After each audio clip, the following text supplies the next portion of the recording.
ఈ సంవత్సరం భారతదేశానికి చాలా కీలకం. జియోపాలిటిక్స్‌ని గమనించే వాళ్లకు ఇది వెంటనే అర్థమవుతుంది. 2026లో జరగబోయే కొన్ని పరిణామాలు భారత్, అనేక దేశాలతో ఉన్న సంబంధాలను శాశ్వతంగా మార్చబోతున్నాయి. ఆ దేశాల్లో ఒకటి బంగ్లాదేశ్. ఇప్పుడు అసలు ప్రశ్న, 2026 ఎందుకు అంత ముఖ్యమైన సంవత్సరం? కారణం చాలా సింపుల్. 1996లో భారత్, బంగ్లాదేశ్ మధ్య కుదిరిన గంగా జల ఒప్పందం కేవలం 30 సంవత్సరాల కాలానికి మాత్రమే. ఈ ఒప్పందం 2026లో ముగియబోతుంది. అందుకే ఈ ఏడాది ప్రారంభం నుంచే భారత్, బంగ్లాదేశ్ మధ్య గంభీరమైన చర్చలు మొదలయ్యాయి. ప్రధాన ప్రశ్న ఒక్కటే, గంగా నది నీటిని ఇకపై ఎలా పంచుకోవాలి? బంగ్లాదేశ్ ప్రస్తుతం చాలా టెన్షన్లో ఉంది. భారత్ ఈ ఒప్పందాన్ని కొనసాగిస్తుందా?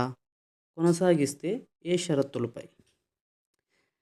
ఇండస్ జల ఒప్పందం విషయంలో భారత్ తీసుకున్న వైఖరి పాకిస్తాన్కు పెద్ద షాక్ అయింది. అదే భయం ఇప్పుడు బంగ్లాదేశ్లో కూడా కనిపిస్తోంది. ఎందుకంటే నీరు రాబోయే కాలంలో భారత ఉపఖండంలో అత్యంత పెద్ద సమస్యగా మారబోతుంది.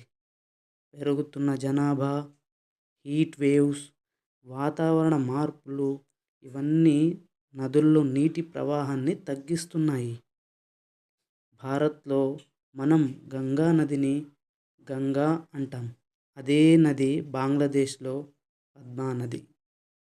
బ్రహ్మపుత్ర నది, మేఘాలయ నుంచి వచ్చే నీరు ఇవన్నీ కలిపి బంగ్లాదేశ్ వ్యవసాయానికి ప్రాణం. ఈ నీరు తగ్గితే లక్షలాది మంది జీవితాలు ప్రభావితమవుతాయి.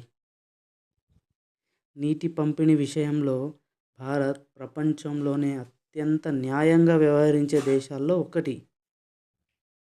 గంగా జల ఒప్పందం ఫరక్కా బ్యారేజ్పై ఆధారపడి ఉంటుంది. 70,000 క్యూసెక్కులకు తక్కువైతే భారత్కు 40,000 క్యూసెక్కులు. 70,000 నుంచి 75,000 మధ్య ఉంటే నీటిని సమంగా పంచుకుంటారు. అయినా కూడా ఈసారి బంగ్లాదేశ్ మరింత నీరు కావాలని డిమాండ్ చేయబోతోంది. నీరు ఇప్పుడు రాజకీయ భద్రతా అంశంగా మారుతోంది. ఇప్పుడు అసలు ప్రశ్న మీకే. బంగ్లాదేశ్లో కొత్త ఒప్పందం కుదుర్చుకునే ముందు భారత్ ఏం డిమాండ్ చేయాలి? ఇదే పరిస్థితి చైనాతో ఉంటే వారు ఎలా వ్యవహరించేవారని మీరు అనుకుంటున్నారు?